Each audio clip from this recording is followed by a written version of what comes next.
What were Wild West saloons actually like? Far from the slick Hollywood scenes, these were dusty, rowdy joints where deals were made, tempers flared, and communities came alive. From makeshift shacks to raucous gathering spots, saloons were the social engine of the frontier. So pour yourself a drink. We're stepping into the real story behind the swinging doors. Myth versus reality. The image of a Wild West saloon is instantly recognizable. Swinging doors, a long wooden bar, and perhaps a poker game in progress. It's a potent symbol of frontier life, ingrained in our minds by countless movies and stories. But while saloons certainly played a key role in the Old West, the Hollywood version often obscures the reality of these establishments. They were far more than just backdrops for gunfights and gambling. They were vital community hubs, serving a variety of crucial functions. While the occasional brawl or scandal undoubtedly occurred, these were exceptions, not the rule. The everyday life of a saloon was often much more mundane, though no less fascinating. Contrary to the popular image of constant chaos and danger, saloons were integral to the social fabric of frontier towns. They served as meeting places, post offices, news centers, and even makeshift courthouses in settlements lacking formal institutions. They offered a crucial link to the outside world, providing a space for people to connect, share information, and conduct business. Imagine a dusty, sun-baked town with few amenities. The saloon offered a welcome respite from the harsh realities of frontier life. It provided a place to grab a meal, a drink, often of questionable quality, and socialize with others. This social function was particularly important in a society where people were often isolated and far from family and friends. The economic importance of saloons also cannot be overstated. They were centers of commerce, providing employment and generating revenue for the town. They were also often the only place in town offering certain services, further solidifying their central role in the community. Think of them as the general stores and social clubs of their time, all rolled into one. The saloon keeper was often a prominent figure in the community, wielding considerable influence and often involved in local politics. While saloons did attract their share of gamblers and rough characters, the majority of patrons were simply ordinary people looking for a place to relax and unwind. The romanticized notion of nightly gunfights and brawls is largely a Hollywood invention. While these incidents certainly occurred, they were far less common than portrayed in popular culture. The real story of the Wild West saloon is far more nuanced and interesting than the stereotypes suggest. Early saloons, tents, and lean-tos. Let's debunk the Hollywood myth of the Wild West saloon right here and now. Forget the swinging doors, the polished mahogany, and the constant gunfights. The reality, particularly in the early frontier days, was much more basic. Those iconic images we see in movies and TV shows are a far cry from the actual saloons that dotted the Western landscape during westward expansion. The saloon experience varied greatly depending on the time period and location. In those early decades, you wouldn't find fancy facades, ornate signage, or elegant interiors. There were no boardwalks leading to swinging doors, no gleaming bar tops with leather seats, and certainly no top-shelf liquor. Instead, picture a simple structure in a mining camp or a fledgling settlement. Imagine 4 wooden posts forming a square, with a rough canvas tarp stretched across the top to provide a meager roof, or perhaps just a hastily pitched tent, offering minimal protection from the elements. Some establishments were slightly more permanent, utilizing a simple 3-walled design called a lean-to, often leaning against an existing building or a sturdy post for support, with a single sloping roof like a shed. These makeshift structures were the precursors to the more elaborate saloons that would emerge later. Inside, the scene was equally Spartan. A single wood-burning stove typically occupied the center of the room, its primary function not cooking, but providing much-needed warmth during the harsh winter months. Forget elaborate meals. The stove was there to keep patrons from freezing. The furniture was basic and functional, a few rough, unfinished tables, or perhaps just a flat piece of wood balanced on a stump or a crude pedestal. The atmosphere inside these early saloons was far from the rowdy, dangerous scenes often depicted in fiction. You wouldn't typically find gangs of outlaws playing high-stakes poker or drunken lawmen celebrating their latest arrests. Instead, these spaces served as vital social hubs, fostering a sense of community and cooperation among the hard-working men who frequented them. Think of them as community centers, places where people could gather, relax, and connect with others. Many of the young men working in the mining camps or trading posts were far from home, without families or close friends nearby. The saloon offered a place for companionship, conversation, and a sense of belonging. It was a place to unwind after a long day's work, share stories, and forge bonds with others facing similar challenges. The saloon's role as a social gathering place extended beyond simple relaxation. In many frontier towns, these establishments also served as informal post offices, news centers, and even makeshift courthouses.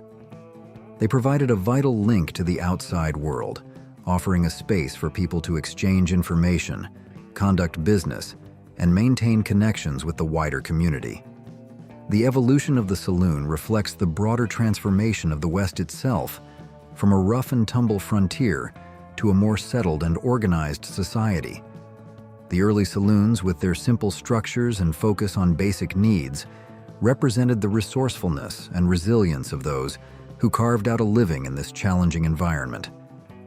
As towns grew and prospered, so did their saloons, becoming more elaborate and diverse in their offerings, reflecting the changing social and economic landscape. Drinks, firewater, coffin varnish, and more. Stepping inside one of these early makeshift saloons offered a glimpse into the social fabric of the frontier. You might find a handful of patrons gathered around rough-hewn tables, engaged in quiet conversation, or perhaps striking a deal. A simple counter or serving cart served as the bar, where someone dispensed the often potent and questionably sourced homemade alcohol. Greetings were customary, and newcomers were generally welcomed into the fold.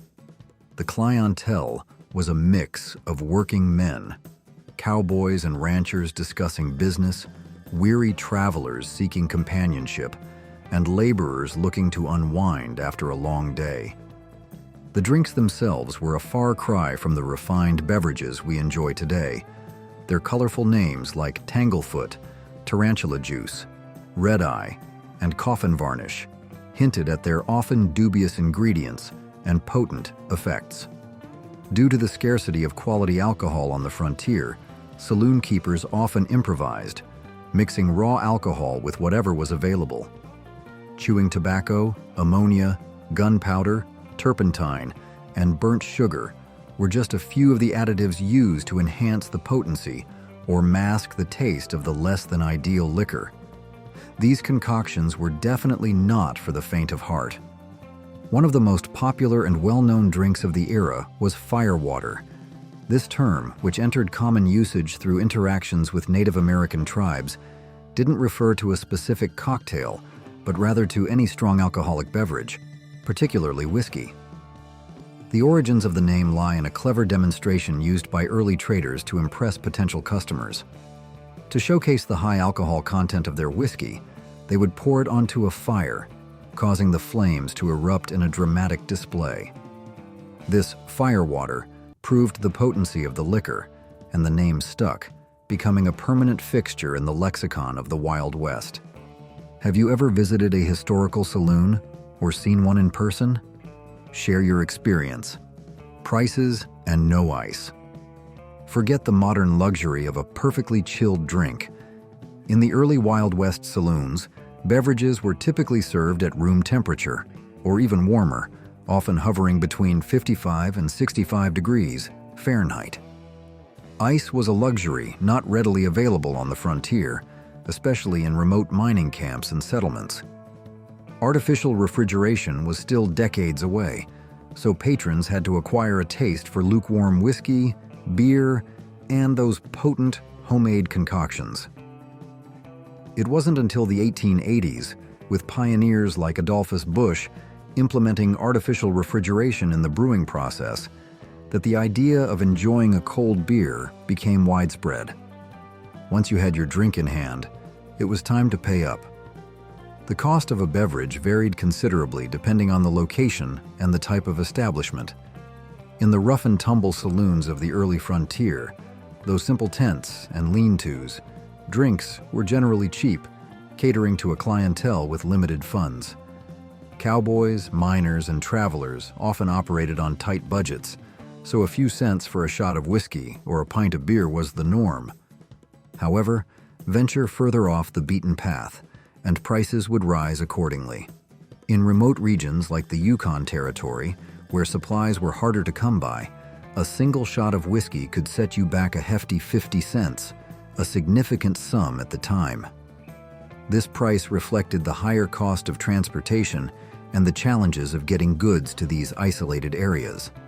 In more established settlements, like those in Colorado or Kansas, prices were more reasonable. A quarter could get you a shot of whiskey or even 2 beers, though remember, those beers would be served warm. These fluctuating prices reflect the economic realities of the frontier. Supply and demand, transportation costs, and the local market all played a role in determining the price of a drink. Even the very first recorded saloon, known as Brown's Hole, located near the present-day borders of Wyoming, Colorado, and Utah, likely operated on these principles. Established in 1822, this frontier outpost served trappers and fur traders, offering a brief respite from the rigors of their work. While the specific prices at Brown's Hole remain a mystery, it's safe to assume they reflected the financial constraints of their clientele and the challenges of operating a business in such a remote and unforgiving environment. Gambling and entertainment. You've experienced the rudimentary charms of the early frontier saloon, the rough-hewn ambiance, the potent homemade liquor, the camaraderie of fellow patrons. But as you look around, you might find yourself wondering where the rest of the Wild West saloon experience is. The gambling, the entertainment, the refined atmosphere often depicted in stories and films. Those elements, while less common in the early days, emerged as the West itself evolved. As more and more people ventured west of the Mississippi, drawn by opportunity and the allure of the frontier, the demand for more sophisticated establishments grew. Saloon owners, recognizing the potential for profit and a changing social landscape, began to up their game. No longer content with makeshift structures and rudimentary offerings, they invested in creating more permanent and enticing establishments. The expansion of the railroad played a pivotal role in this transformation. As rail lines spread across the West, they brought with them not just goods and resources, but also a wave of new residents and travelers. Towns along the railroad lines experienced rapid growth, transitioning from transient settlements to more permanent communities. Unlike the often short-lived mining camps of the early frontier, these towns needed businesses that could cater to a more stable and diverse population. Saloons stepped up to fill this need, transforming themselves into multi-purpose establishments that offered more than just a stiff drink. They became social hubs, offering food, lodging, and a variety of entertainment options, all under one roof. They provided a much-needed sense of community and connection for those seeking to build a life in the West. As towns grew, so did the number and variety of saloons. Denver, Colorado, provides a striking example of this saloon boom. In 1890, the city boasted a remarkable 478 saloons, a testament to its burgeoning population and the saloon's enduring appeal. Just 3 decades earlier, the city had only a fraction of that number, highlighting the dramatic impact of westward expansion and the saloon's central role in frontier life. This growth and evolution of the saloon reflect a broader shift in the West itself. The rough and tumble days of the early frontier were giving way to a more settled and sophisticated society, and the saloon, ever adaptable, transformed itself to meet the changing needs and desires of its patrons. What would your ideal saloon be like? Would it be a rough-and-tumble frontier bar or a sophisticated, modern-day establishment? Saloons as community centers. As towns and cities sprang up across the West, saloons became more than just places to grab a drink. They evolved into vital community centers, fulfilling a variety of social functions. Their central location in burgeoning towns wasn't just a strategic business decision. It reflected their role as gathering places for people from all walks of life.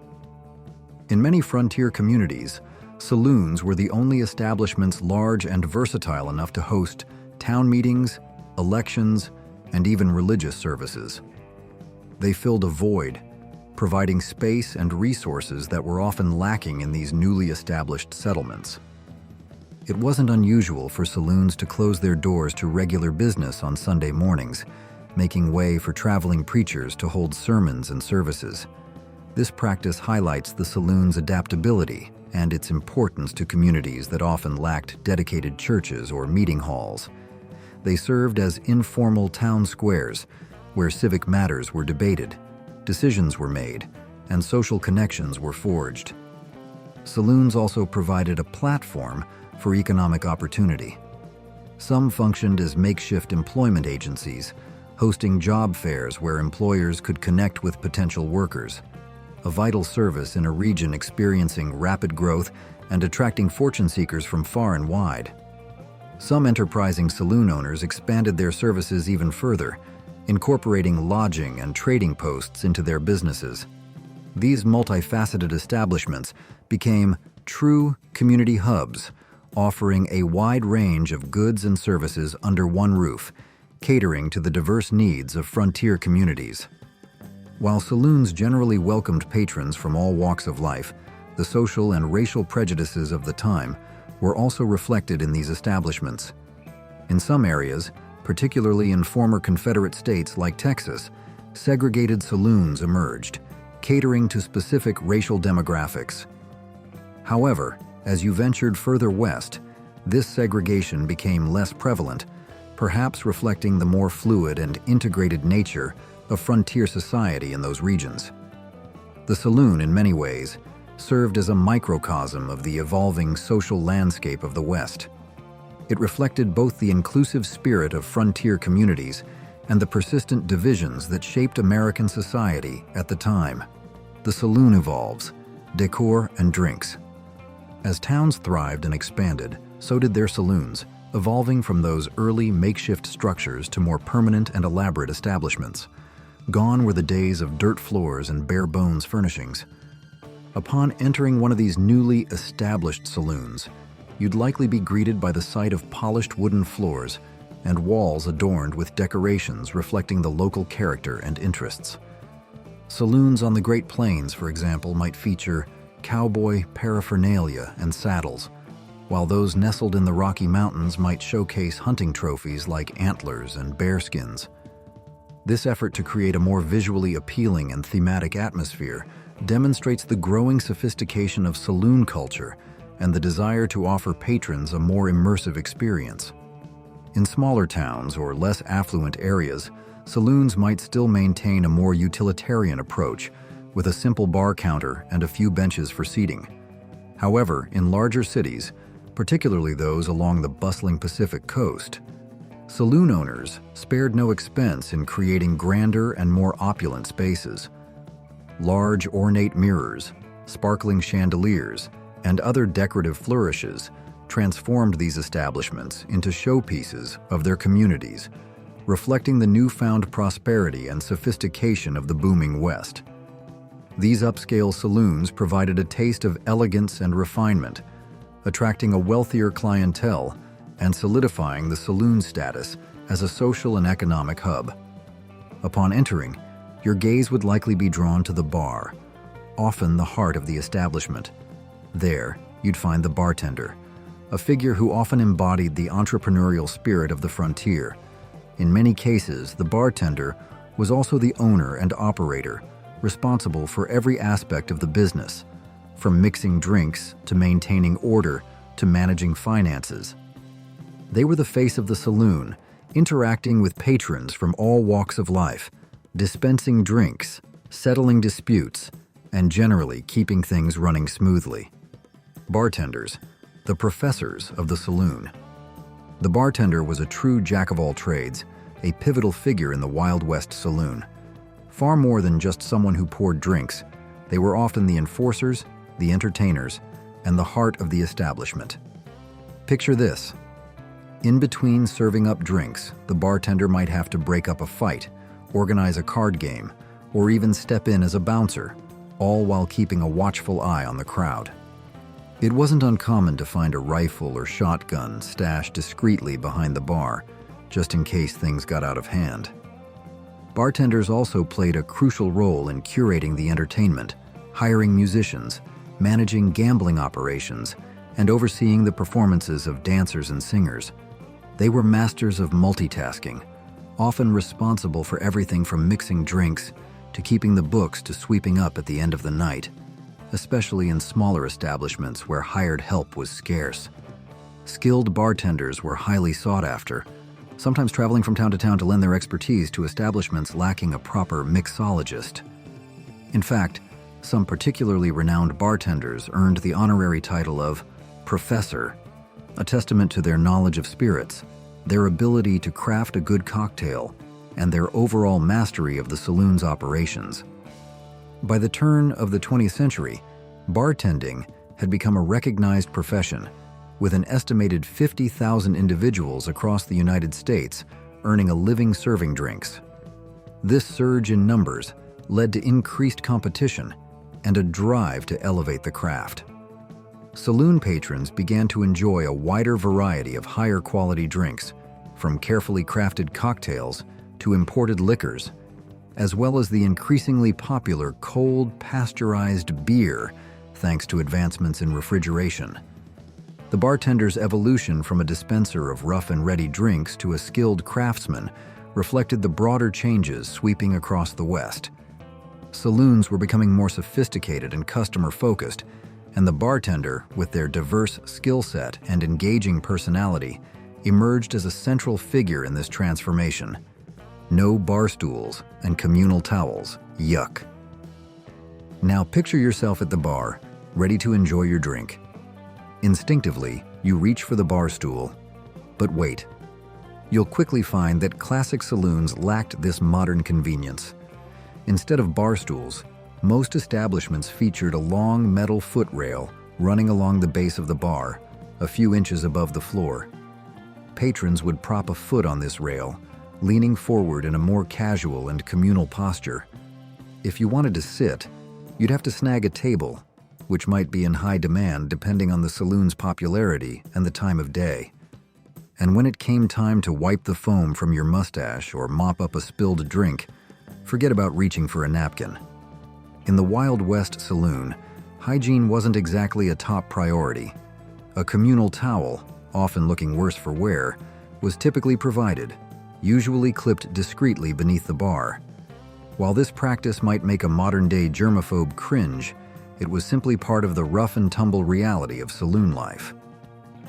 These details, often overlooked in romanticized depictions of the Wild West, offer a glimpse into the practicalities and, let's be honest, sometimes less than sanitary aspects of everyday life in these establishments. Entertainment. Once you'd finished your drink and soaked in the atmosphere, you might find yourself looking for some amusement. Entertainment options in a Wild West saloon varied, ranging from simple pleasures to more risque offerings.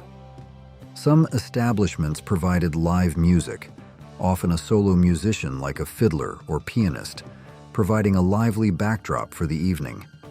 The arrival of a traveling performance troupe, dancers, singers, or variety acts, was always a special occasion, drawing large crowds eager for a taste of entertainment from beyond their small communities. However, in many saloons, the primary source of entertainment came from the women employed there. These women often faced limited options in the male-dominated society of the West, and many found themselves working as dancers, singers, barmaids, or sex workers to make a living. Their presence added an element of excitement and allure to the saloon, but it also highlighted the social inequalities and harsh realities faced by women on the frontier. Patrons could tip the female performers for their talents or pay a premium for more intimate encounters, highlighting the transactional nature of these relationships and the blurred lines between entertainment and exploitation that often characterized this aspect of saloon life. For those seeking less risque forms of amusement, gambling was a constant presence in the saloon. The clinking of coins, the shuffling of cards, and the boisterous banter of gamblers added to the lively, often chaotic atmosphere. Men would gather around tables, engaging in high-stakes games of chance, hoping to win big, or at least forget the hardships of their daily lives for a few fleeting hours. Comment number 1 if you enjoyed the content above, and don't forget to hit the like button, subscribe, and turn on notifications to follow our videos. Thank you. Pharaoh and other games. Pharaoh was the king of the saloon gambling games, dominating the scene for much of the Wild West era. Imagine 13 cards from the same suit laid out face up on a table. Players placed their bets on a specific card denomination, and the dealer, known as the banker, would turn over 2 cards in a dramatic fashion. The first card, the banker's card, was a losing bet for anyone who placed money on it. The second card, the player's card, was the winner, and those who had bet on that card would be handsomely rewarded. Players could shift their bets with each round, making for a thrilling, unpredictable experience that kept crowds captivated for hours. While Pharaoh reigned supreme, poker, in various forms like 5-card draw and 3-card monte, was also a popular choice for gambling enthusiasts. Roulette tables, a staple in modern casinos, did eventually make their way to saloons, but they were generally confined to more upscale establishments. The simplicity of the classic card games made them accessible to anyone with a few coins in their pocket, and they served as a common source of entertainment and social interaction. These games offered an escape from the harsh realities of frontier life, a chance to test one's luck, and perhaps win a little money to alleviate the financial burdens of everyday life. Social reformers. Leaving the saloon, particularly if you were feeling a bit lucky or unlucky after a night of gambling, might present a final hurdle, a chorus of disapproval from the social reformers who often gathered outside. As the West became more settled, concerns about the impact of saloons on society grew. The 19th century saw the emergence of powerful reform movements, driven by religious fervor and anxieties about the consequences of alcohol, gambling, and prostitution. Groups like the Anti-Saloon League, dedicated to promoting temperance and outlawing alcohol, became vocal critics of saloons, often staging protests and handing out pamphlets to passers-by. Their targets were saloons known for their rowdy clientele, their association with violence, and the presence of prostitution, the vices that fueled their campaign. They would often gather outside these establishments, shouting warnings to patrons and onlookers about the moral dangers within. Some reformers took their activism to even more extreme lengths, physically vandalizing saloons, often with a vengeance. Accounts of women wielding axes to smash windows and furnishings in an effort to shut down these establishments became part of the era's folklore. These movements reflected a growing sentiment against the influence of saloons and a desire for a more moral and sober society. While their efforts to curb the vices associated with saloons met with resistance, they laid the groundwork for future reforms and eventually contributed to the passage of prohibition. However, in the early days of the Wild West, the social reformers often faced an uphill battle. Despite their fervent convictions and vigorous efforts, many saloons remained open and prosperous, serving a loyal clientele seeking a little respite and entertainment in a demanding world. The legacy of the saloon. Saloons hold a unique place in American history and the lore of the Wild West, embodying both the allure and the complexity of that era.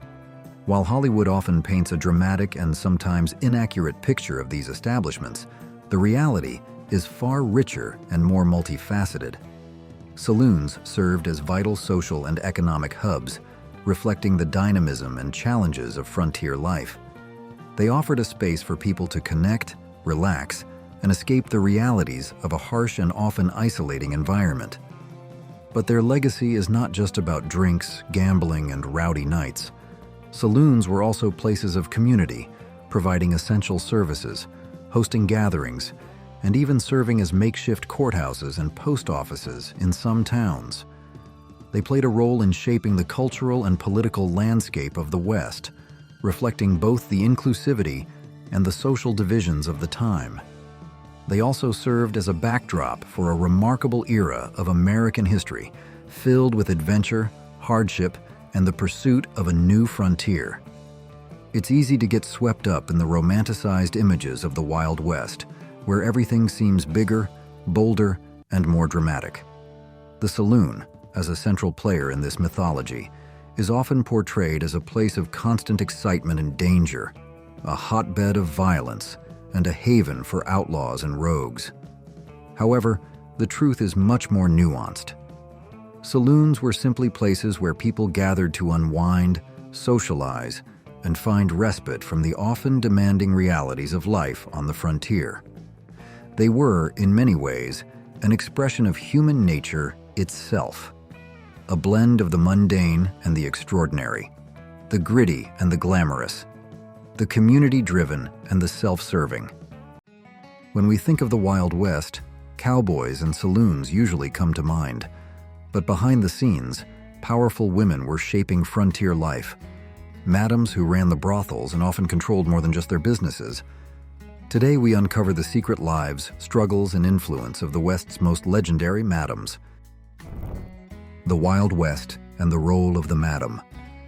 The Wild West was a world of its own, a rough, wide-open place where people made their own rules, towns ran themselves, and anyone, no matter their past, could make a name.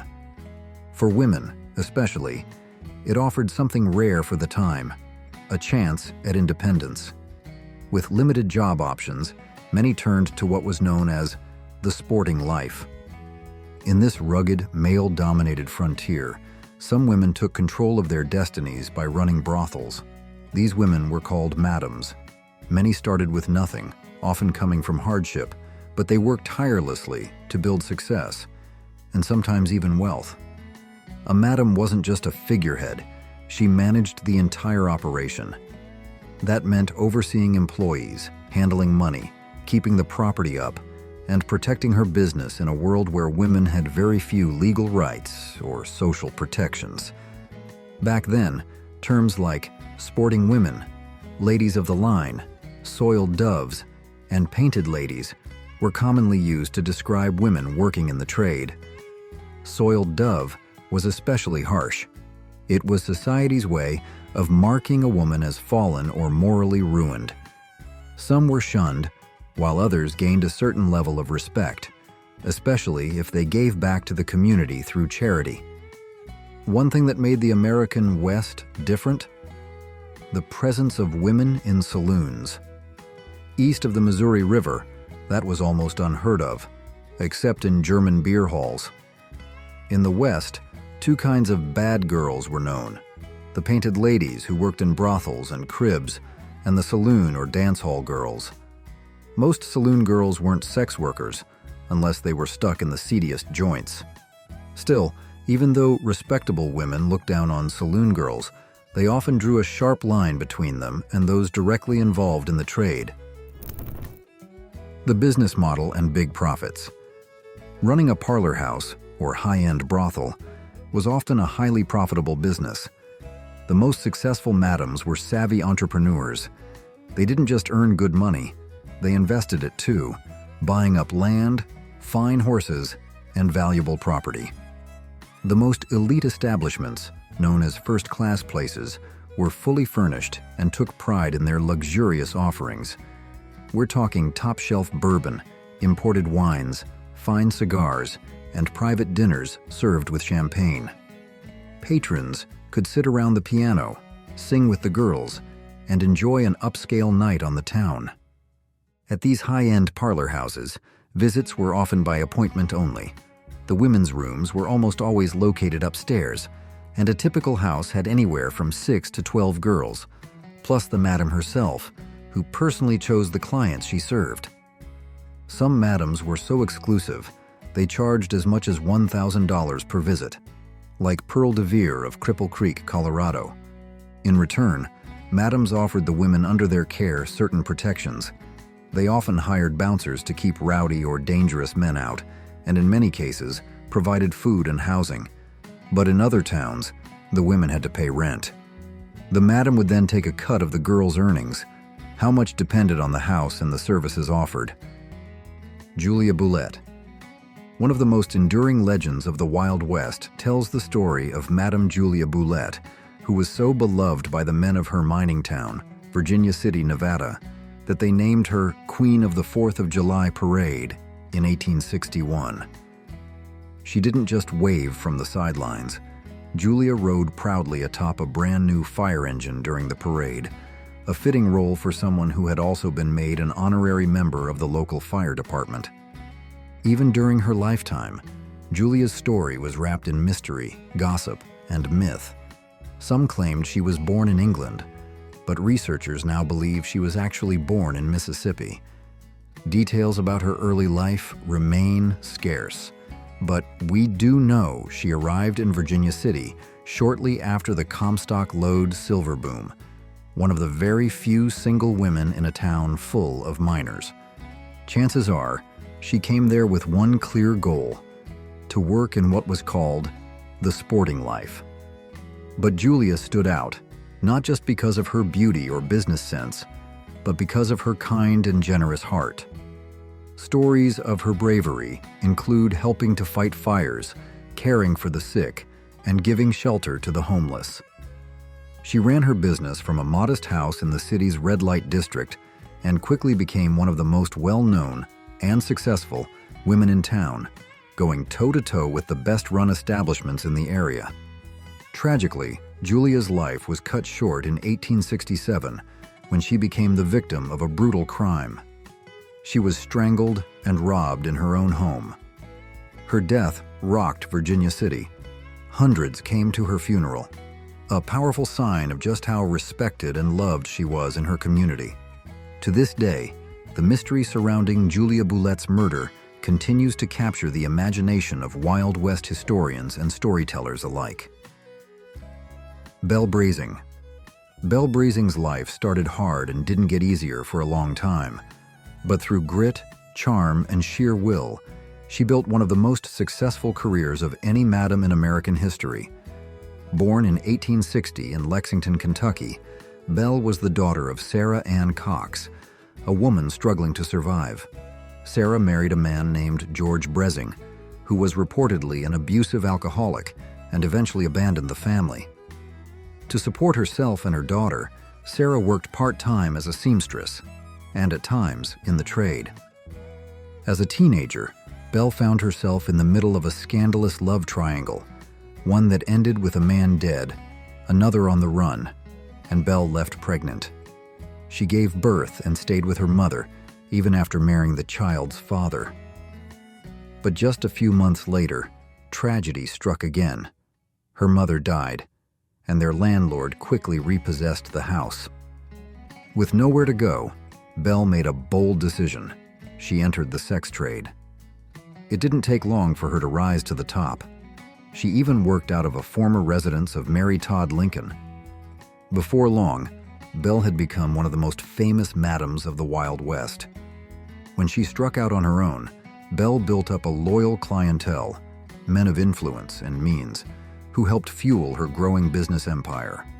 Over the years, she owned and operated several houses of ill repute, and her operations were so well run that one was famously described as the most orderly of the disorderly houses.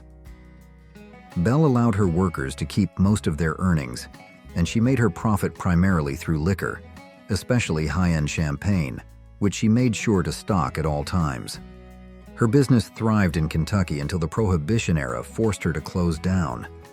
Even then, Belle continued living in the same house that had once been her last brothel. Sadly, in her later years, she developed a morphine addiction and was diagnosed with uterine cancer, two conditions that may have been linked. But during her prime, Belle was more than a businesswoman. She was seen as a classic lady of the night with a heart of gold. She regularly donated to local charities and earned such renown that many believe she inspired the character Belle Watling in Gone with the Wind, though Margaret Mitchell denied the connection. Belle only accepted clients from the upper crust, wealthy businessmen, military officers, and members of high society. Her reputation eventually grew far beyond Lexington, all across the country. Fanny Porter. Now here's a story that truly stands out. While most madams of the Wild West lived life on the edge, Fanny Porter jumped straight over that edge with both feet. Legend has it, she wasn't just a successful madam, she was also a close ally of the infamous Butch Cassidy and the Wild Bunch. Her brothel in San Antonio, Texas became a trusted hideout for outlaws on the run. Fanny didn't just offer them shelter, she was said to play matchmaker for some of them too. Fanny's story began when her family immigrated from England and moved to Texas while she was still a baby. Growing up as an immigrant on the untamed frontier may have shaped her outlook. She entered the sporting life as a teenager and opened her own brothel by the age of 20. Her establishment quickly gained a reputation for quality and for being a favorite hangout of criminals fresh off successful robberies. In fact, it's widely believed that the mysterious Etta Place first met the Sundance Kid while working for Fanny. Now, wouldn't you love to be a fly on the wall back then? What really set Fanny apart was her discretion. She was trusted, never revealing the identity or whereabouts of a client, no matter how wanted they were. Fanny's success also came from her street smarts. When public sentiment began turning harshly against brothels, she didn't wait around for trouble. She shut down her business and quietly faded from public view. No one knows for sure what happened to her in her later years. There are only theories. What we do know is this: the final meeting of Butch Cassidy's Wild Bunch reportedly happened in Fanny's parlor in 1901. Her girls were known to be resourceful, and some were even accused of aiding criminals, landing a few in jail. But thanks to Fanny's cunning and well-placed bribes, they rarely stayed behind bars for long. Dora Dufran. We'll end our journey in Deadwood with one of the most iconic madams of the Wild West, Dora Dufran. Like Fanny Porter, Dora's family immigrated from England and settled in the American West, Nebraska to be exact, when she was still a young girl. And like many of the women we've talked about today, she entered the world of soiled doves in her teenage years.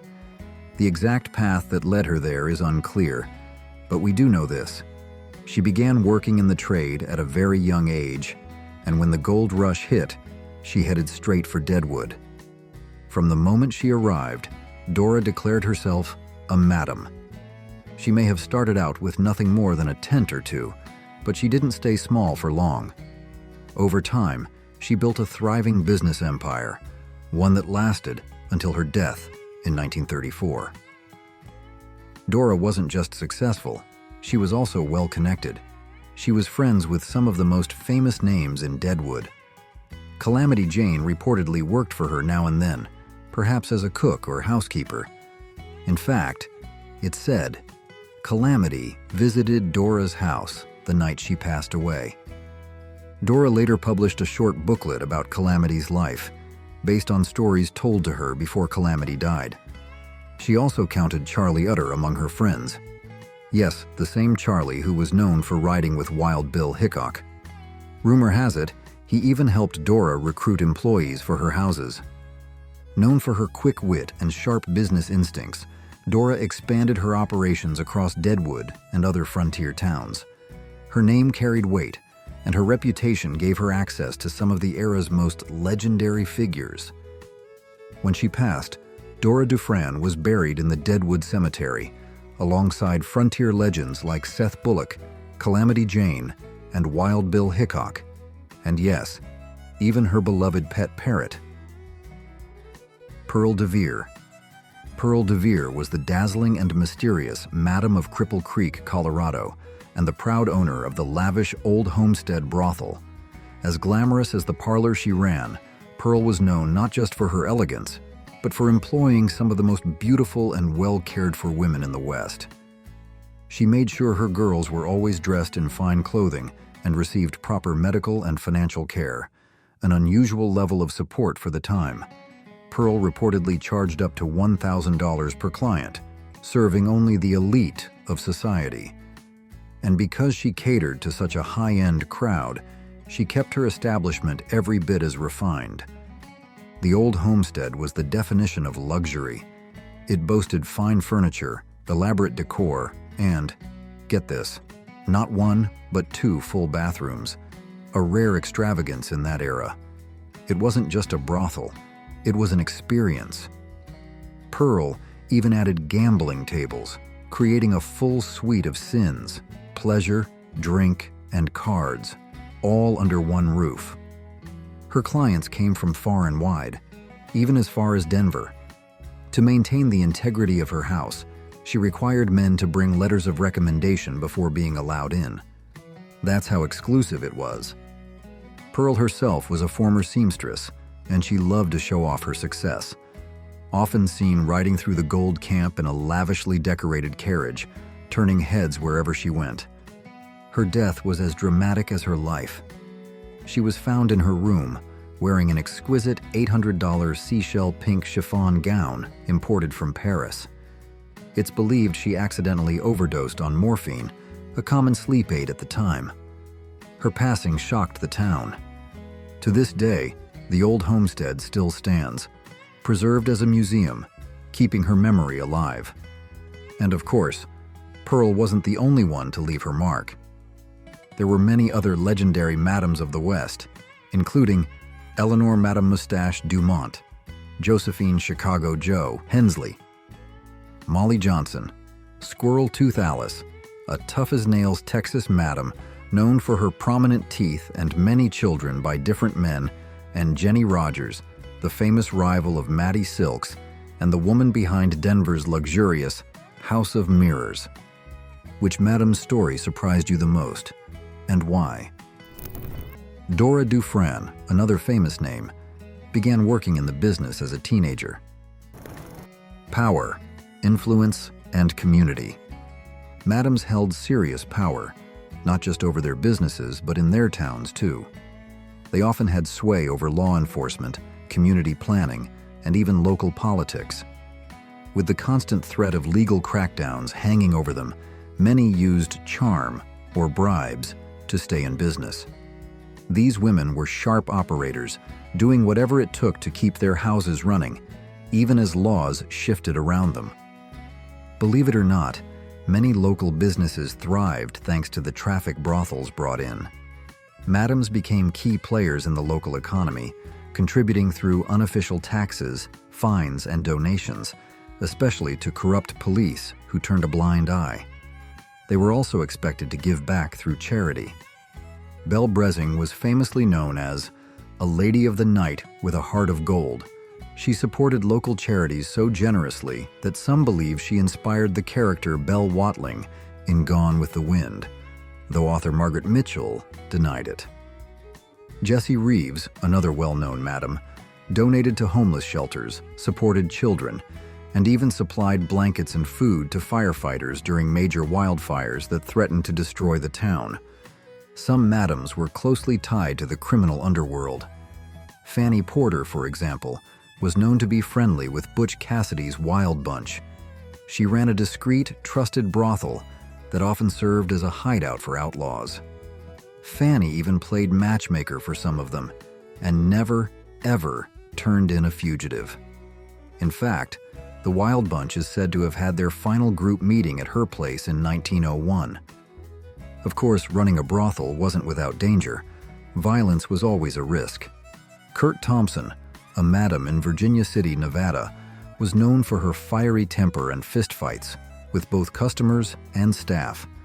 In one infamous case, she got into a brutal brawl with an employee named Mary Livingston, beat her badly, and tossed her out of the house. Livingston took her to court, but the judge sided with Thompson. Do you think these women were ahead of their time, or just surviving the only way they could? Portraits of the Wild West's most famous madams. Now let's take a closer look at some of the most legendary madams of the Wild West and what made them unforgettable. Like Mattie Silks, were known for letting their employees keep most of what they earned. Much of the actual profit didn't come from the services themselves, but from alcohol. Drinks were sold at marked up prices, sometimes as high as 60% more. In some houses, the madam kept all the drink profits. In others, she gave the girls a small commission to encourage more sales. Saloon girls also earned commission this way, even though their drinks were often just iced tea or colored sugar water served in shot glasses and billed as expensive whiskey. Some houses also ran gambling rooms, and in more unscrupulous places, madams might even encourage saloon girls to rob drunk or unconscious customers. The smartest madams reinvested their money. Mattie Silks bought a rare liquor license in 1885. Jenny Rogers funded Denver's water infrastructure and made a fortune. Dolores Jara in Helena, Montana, had enough wealth to lend money to other women starting out. Many of these women went on to purchase ranches, shops, real estate, you name it. In short, they turned a so-called sinful profession into business empires. Managing staff and public image. Madams weren't just businesswomen, they were also in charge of maintaining security and setting the tone of their establishments. For many, that meant turning their brothels into high-class saloons or salons, places where men didn't just seek pleasure, but also gambling, fine drinks, and live music. Top-tier houses had a strict atmosphere downstairs, designed to feel refined and almost domestic. Girls were expected to wear corsets when in public areas, and rough behavior was strictly forbidden. Madams often hired bouncers to protect the women who worked for them. That sense of protection is one reason many girls felt superior to women working the streets alone. Laura Evans, a well-known madam and boarding house owner, paid close attention to how her girls dressed. She even loaned them money to buy elegant clothes, hats, gloves, shoes, and dresses to maintain a high-class image. Sadie Orchard, who ran a house in New Mexico, admired British fashion and styled her staff accordingly. And Pearl DeVere, once a seamstress, was known to ride through Cripple Creek in a lavish carriage, advertising her status and success. Other madams took marketing to the next level. Tessie Wall dressed her girls in the latest European fashions and paraded them through town to stir up interest. She even attended public events dressed to the nines, surrounded by her most glamorous girls. Her rival, Madame Jessie Hayman, tried to copy her style, so Wall pulled her girls from public events altogether, which only added more mystique and curiosity. Many madams had once been ladies of the night themselves. They were usually older than the girls they employed, and their experience came from years of learning the trade firsthand. Mattie Silks always insisted she never took clients herself. She worked solely as a madam, starting at just 19. Mattie Silks. Mattie Silks made a name for herself as one of the most successful madams in Denver. Born Martha Reddy in Pennsylvania in 1845, Mattie was smart, ambitious, and had no interest in the respectable career of teaching, which was pretty much the only option for women at the time. Instead, she seized the opportunities that came her way. She got her start in a rented apartment in Springfield, Illinois, running a small operation with 12 upstairs girls. Though known for her beauty, Mattie always claimed she never took part in the work herself. She served only as a madam. With sharp business instincts, she expanded her palaces of pleasure to Dodge City, Kansas, and Georgetown, before finally settling in Denver, just in time for the gold rush, which had created a sky-high demand for women. Her high-end parlor houses made her a fortune. Known as a clever promoter, Maddie would organize elaborate parades to show off the women who worked for her, and it worked. Her brothel on Market Street became the most popular in town, at least until Jenny Rogers's House of Mirrors stole the spotlight in 1898. But Maddie wasn't one to back down. When Jenny passed away in 1909, Maddie bought the House of Mirrors and brought it under her name. Between 1877 and 1897, no one in Denver ran a more successful brothel than Maddie Silks. What really fuels her legend, though, is the tale of a gunfight with a rival madam named Kate Fulton. Yes, a real duel, so the story goes, over both business and the love of Maddie's longtime partner, Court Thompson. The story says they faced off with pistols, bare-chested, and both missed, except Maddie accidentally shot Court. Now, whether that story's true or just a barroom brawl that turned into frontier folklore, it only added to her mystique. Maddie was fearless, shrewd, and unshakably determined. She wasn't someone you pushed around. Even Court was said to have stood behind her every step of the way. Maddie was also known for looking after her girls. She even had a custom-designed Maddie Silks knife made and gifted them for protection when walking the dangerous streets of the frontier. Despite being shot, Court recovered. He and Maddie married 3 years later. He lived lavishly off her wealth until his death in 1900. Some say both were heavy drinkers, which didn't help their already volatile relationship. But Maddie's love for Court remained strong. Her business kept booming, and her smart real estate investments made her even wealthier. Maddie Silks died in 1929 from complications after a fall. She's buried beside the man she loved, Cortez Thompson, at Fairmount Cemetery in Denver. Few women in her line of work retired in comfort, but Maddie did. Challenges and risks. While the world of brothels gave many women a rare path to financial independence, life for the madams, and especially the women who worked under them, was anything but easy. In truth, it was often dangerous, heartbreaking, and filled with risk. Many madams had once worked in the trade themselves, and the reasons women entered that world in the Old West aren't so different from today. But in the 19th century, opportunities for women were painfully limited. Many had no choice. Some were abandoned by their husbands or left stranded in frontier towns after tragedy struck. Others simply lacked the skills to earn a living any other way. Some were the daughters of women already in the life, born into the business. Many were pulled in after being seduced, shamed, or even assaulted, labeled as ruined by society, with no real path to redemption. For many of these women, it wasn't about choice, it was about survival. The risks were high.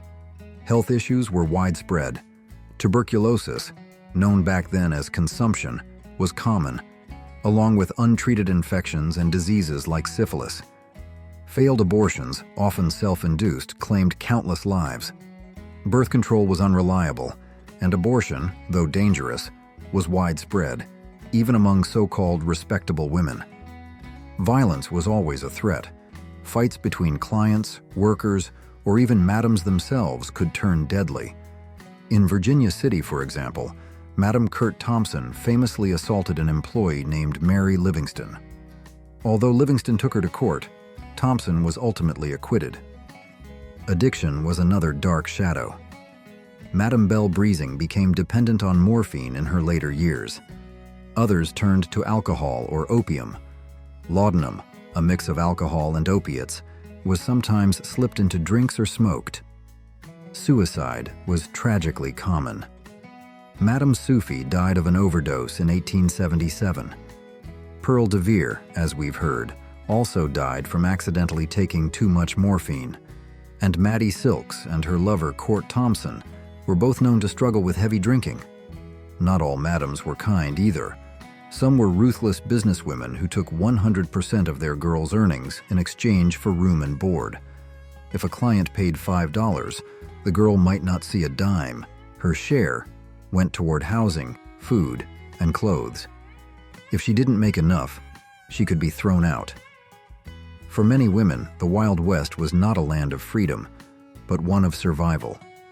And in that fight, the brothel was sometimes the only place left to go. Personal lives and legacy. Even though they worked in a controversial line of business, many madams had personal lives. Some even had families. Mattie Silks married several times and eventually adopted the daughter of one of her lovers, Court Thompson. Squirrel Tooth Alice, a Texas madam, was married to William Texas Billy Thompson, but at least 3 of her 9 children were fathered by other men. If a working girl was lucky, she might marry well and retire with enough savings to live a comfortable, even respectable life.